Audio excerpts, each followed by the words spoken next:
In this case, explains that the acceptance of so in this case we're going to talk about the differences in a few psukim in the Megillah.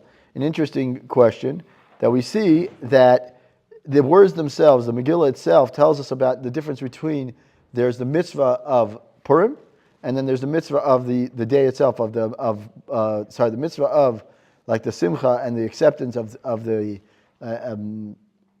day of Purim as a day, and then we also have the days, the mitzvah, the specific mitzvah of the day itself, and he picks up on a change in language between the difference in language between the two different psukim that happen within very close to each other.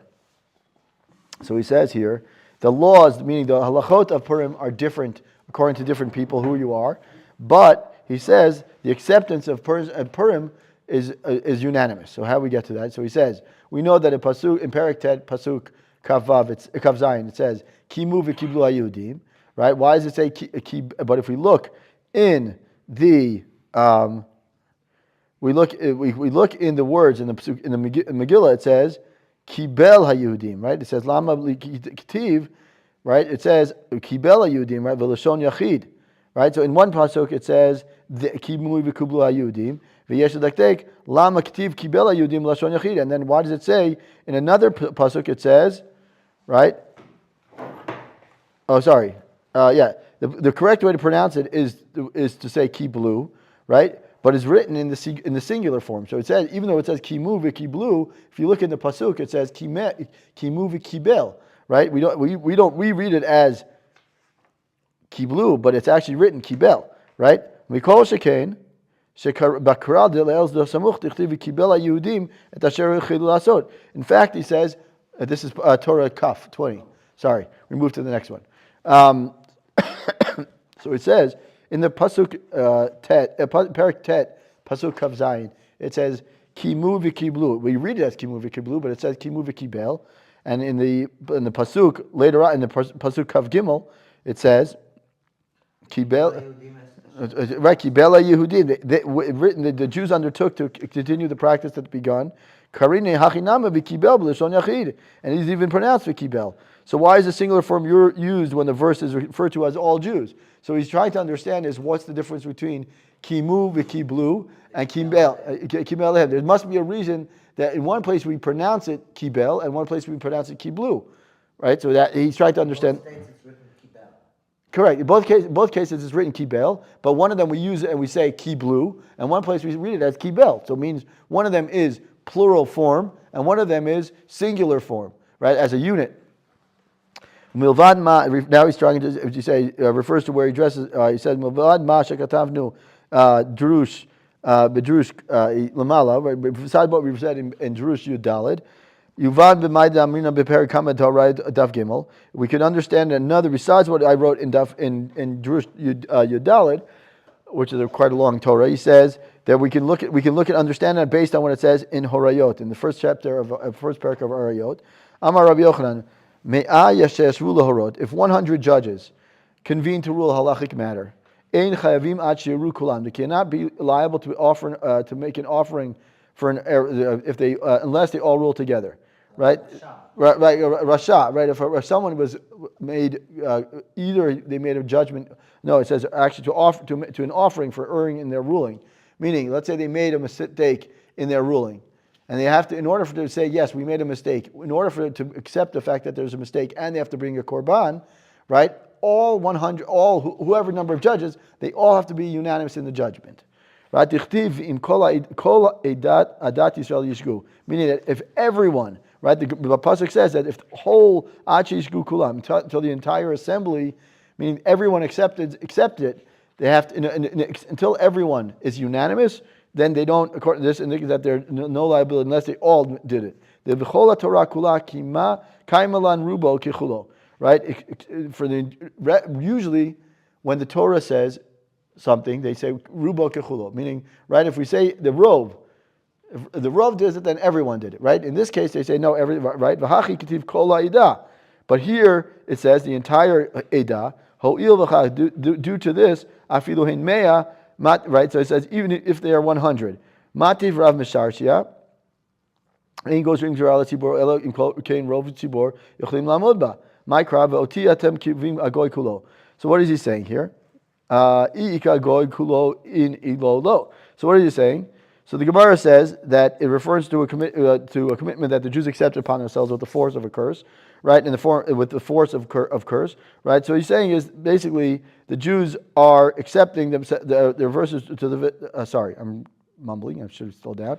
So it says here that the Navi in this case is saying that the prophet is getting angry at the Jews who had committed, they're committed to properly fulfilling their truma, to giving truma and maser, right? But neglected to abide by their commitment. Meaning they're willing to say, I'm willing to commit, but they didn't actually commit. This is the Navi, right? So the verse is saying, the pasuk is saying that they're as if they're stealing from Hashem, because, right, they committed to doing something, to saying that they're going to give truma to Hashem, and they didn't actually do it, right? By referring to the entire nation, right? By referring to the entire nation, kulo, the pasuk is telling us that if the entire nation is included, then the commitment is binding, right?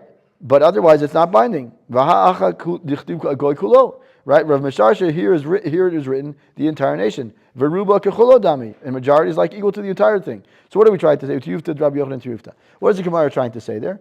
Meaning, we see from this whole back and forth from the Gemara is that the term entire, meaning kula, ida, or ida, does not need to be interpreted literally, as it could be just meaning a majority. It doesn't have to be everyone. It doesn't literally have to mean if there are 6 million Jews, it doesn't mean that all 6 million have to be, unanimous. It has to be that a rove, but it doesn't have to necessarily mean. Because that contradicts the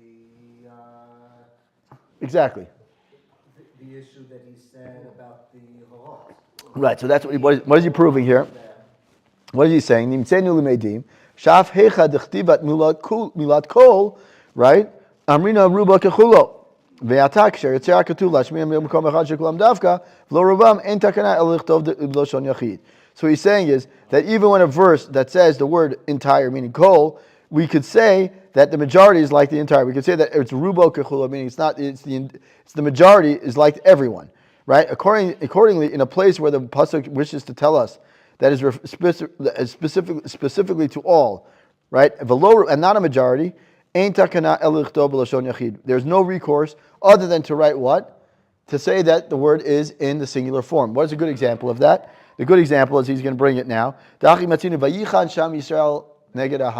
Right? So there it says in singular form to prove to us, and that's Rashi brings it, but it's a midrash, a famous midrash, that says, Ki ish echad b'lev echad. Right? You see that when a Torah wishes to tell us that everyone was doing together, right, they use the singular form. Right? So he says the same thing here. Sheratzah katuv lashmienu, shekol hayudim kiblu alehem lasot purim.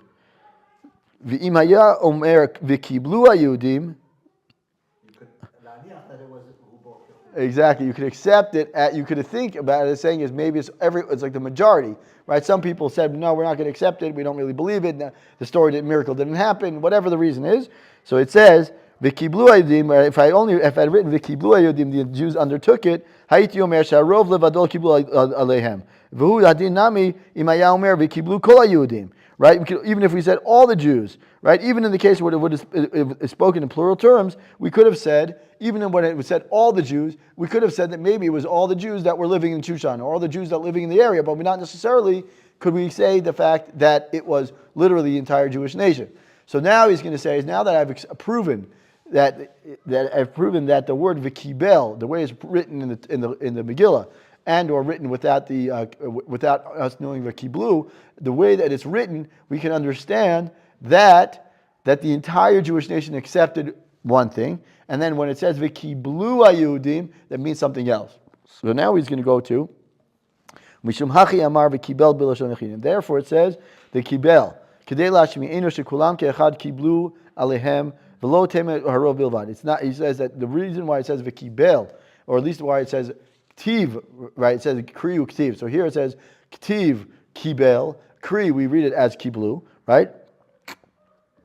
So now we understand the word v'kiblu. The word kimu v'kiblu hayudim is written in singular form. The word kimu, they upheld, is written and plural. So according to the above, however, both terms should be written in singular. V'im tomar imkein lama lo ketiv nami kiyem v'kibel. Kiyem v'kibel Yehudim, right? So he says, Lashmeinu shekulam kimu mitzvat Purim. V'michtav kimu mashma nami haro bilvad. Indicates that only majority of the Jews upheld the laws of Purim. Okay, that's a good question. In the pasuk itself, it says kimu v'kiblu. And if we're really trying to prove a point that everyone accepted it, it should have said kiyem v'kibel. And then we would really understand that everyone accepted Purim, everything about Purim. So now he's going to say is v'yesh lomar de'ein achinami shelinyana kiyum iyefshar lomar shekulam ke'echad kiblu. He says now he's making a distinction, and this is what is beautiful about the Zera Shimshon. He says this again is one of these times when you're just like, wow, I never thought about it this way. So he says regarding to the reform, it's impossible that all of them fulfill the mitzvot of Purim. Why is it impossible? Right? So he says there's no uniform fulfillment of of Purim. That's what he's saying. Sharei ein kulam mikamim b'shaveh. Right? So he says not everyone can be fulfilled the mitzvot of Purim equally. Right? Look at what it says. Harei b'inyan matanot evyonim ha'inyan aniyim pturim. Right? An ani himself is patur from matanot evyonim on Purim. So he himself, he's already just excluded himself from becoming the everyone. Yes, he has the other mitzvot to do, but he's patur from that mitzvah. So what he's trying to say is, what the Zera Shimshon is saying is that from the acceptance of the fulfillment of the mitzvot of Purim, not everyone is uniform. The kibel, the part that everyone accepts, is the chag of Purim, but not the halachot of Purim. כמו שכתב הפרי חדש בסימן תפרש צדי ד' וזה לשונו יש מי שכתב שאני מתפרנס מצדקה חייב גם הוא במתנת אביונים ואין לזה טעם. Mistabra vadai de beptire, right? He's saying is that there's no reason that there are some, according to the Pri Chadash says that there are some people who say that an ani, even an ani who's receives money from other people, he too is required to fulfill the mitzvah of matanot avinu. He says no. The Pri Chadash says there's no way for that possible, right? They're exempt, right? Ad kan l'shno v'af b'siman tafrish tzadi hey shekatav hagah. The Ramah says v'isha chayevet b'matanot avinu mishlach manot k'ish. Right? Katav Pri Chadash, ein din zem mechuvar. It's not right either. So the Pri Chadash in both cases he's saying is that while yes, there are the halachot, the chag of Purim is what the Zera Shimshon is proving with the Pri Chadash more correctly is that while the chag of Purim everyone accepted, the halachot of Purim, there are certain levels that each, the ani is exempt from certain things. A woman is exempt for certain things. She can do them, but she doesn't have to do them, right? So you're already creating a situation in which there are different, like let's call it levels or different levels of fulfillment of the mitzvot of the day. And once you've kind of say that, now you can, SLAs, right? That's a good one. That's a good SLAs, right? Right? Yes. Okay. Standard, right? And so he says. So he says, we know the avelim, right? An avel on Purim, yes, he should do some of the mitzvot, but betzina he's really not meant to do. Like he's not supposed to go out and party and jump around, and he's supposed to do the mitzvot as bare minimum, but he's not really besimcha, right? Right. So he says the fachot dvarim shebetzina noheg, at least the minimum, the laws that apply in private apply. Imkein linyan hakiyum einam kulam shavim keechad.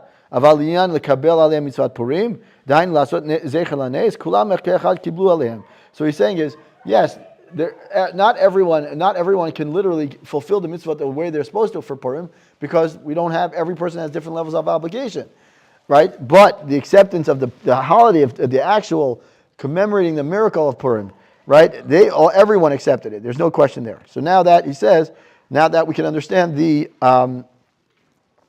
Mishum Hachi, he says, and this explains the difference in the language of the pasuk itself. The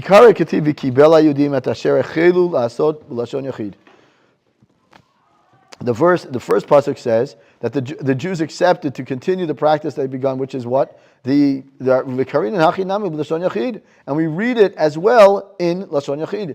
V'sham Mari B'Chlalut HaZechar Shel HaNes, and there it's referring to the Nes itself. They accepted the fact that on that day, on the pasuk, which is pasuk Kav Gimel, right? It's important to note the order in pasuk Kav Gimel. The Zera Shimshon says V'Kibel HaYehudim. They accepted it. Everyone Lashon Yachid. And that's why he says Lashon Yachid, because everyone accepted the fact that they're going to commemorate the Nes of Purim. Aval B'Kara B'Batra Ketiv Kimu, right? In the later verse, however it's written, they upheld. It writes they upheld. Lefisha B'Kiyum Lo Shvu Kulam Echad. There, not everyone is on the equal level, right? V'chatav kibel v'karina kiblu. Therefore, it's written kibel, even though it says kri. It says ketiv kibel, but we read it as kiblu, right? Even though, right? So therefore, lefisha b'kabbalah shvu kulam. Accordingly, we should, in regard to accepting the mitzvah of Purim, we're all on the same level, right? The af misha balo havelot, even one who's confronting mourning, bar minan, chassus chalila, im kol zeh kvar kibel elav. Even though he accepted the Purim upon himself, either way, yes, he's exempt from the halachot of Purim, but the mitzvah of Purim, right, the actual chag of Purim, he's not exempt from that, right? Mishum hachi karinan kiblu. That's why we read it as kiblu. Dahainu likiyuma mitzvot apratiot dahainu mishloach manot. Lo shu kulam, right? The private mitzvot that every person has, every person in their own status, whether you're an avel, whether you're an ani, whether you're a woman, you have different levels and different status of mitzvot and different levels of fulfillment of the mitzvot, and therefore the different level of fulfillment of mitzvot is understood through the word v'kibel, even though we read it v'kiblu, right? So he's trying to distinct that yes, we all accept kibel Yehudim, we all accept the mitzvah of Purim, meaning the chag of Purim. That the entire Chag of Purim we accept it, and that we have our obligation to be mifarseim nanes and to be part and to remember the fact that this is a great day. They did not accept it upon themselves, meaning that the mitzvot, every person, there are people with different levels of obligation, but with the Chag of Purim and the miracle of Purim, it's not. It's a different level of commitment. Amen ve'amen. Hey. Shkoyach. Next Yeah. week we don't have a class. Next week there is no class. It's called Purim. Purim. Those are Purim glasses. These are not my Purim. These are my These are my permanent glasses. My Purim glasses. I actually have a pair of Purim glasses.